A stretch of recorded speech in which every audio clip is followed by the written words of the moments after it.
Creating goods movement references, you first need to create a government gateway user ID. So in order to do this, you must go to this website here on top, access.service.gov.uk/login/sign-in/creds. So it will bring you straight to the government sign-in gateway. Scroll down the page and click Create Sign-in Details. You will put in your email address for yourself or your company, be it whatever one you need, and press continue.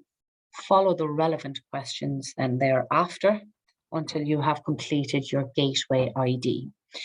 Now, in order to complete the gateway ID and to be fully able to create GMRs, you must have a UK EORI number.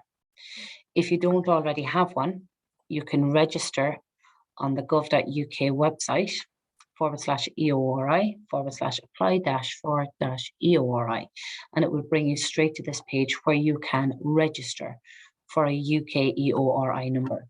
You will need your unique taxpayer's reference number, your UTR number, in order to complete this. So you click apply for a GB EORI number and follow the steps thereafter.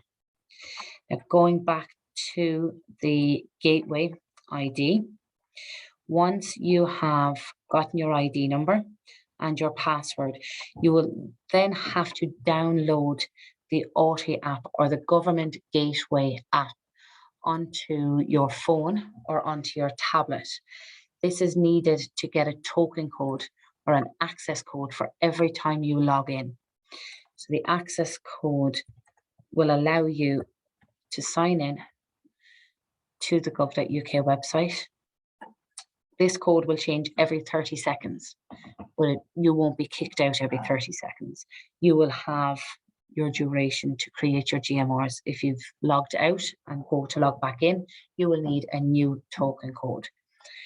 So we're going to create a new GMR.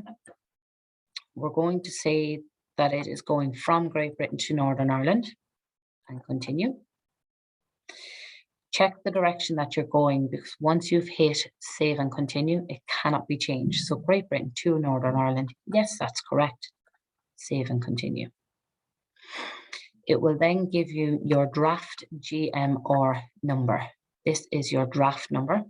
It's not complete and you cannot check into the port at this stage. You must scroll down and press continue. You then need to update the 3 fields about your crossing, about your vehicle, and about your declaration. So select the planned route that you intend on going. For this one, we're going to say that we're going from Cairnryan to Belfast and continue. Then you need to state whether your driver will travel with the vehicle or not. So yes, the driver will be traveling with the vehicle and continue. So you then put in the VRN number or your registration number into it and press continue. And then you come to about your declaration. So you need to confirm if yes, the vehicle contains goods, or no, the vehicle does not. If your vehicle contains goods, click yes and continue. It will then ask you if it's being moved under transport contract.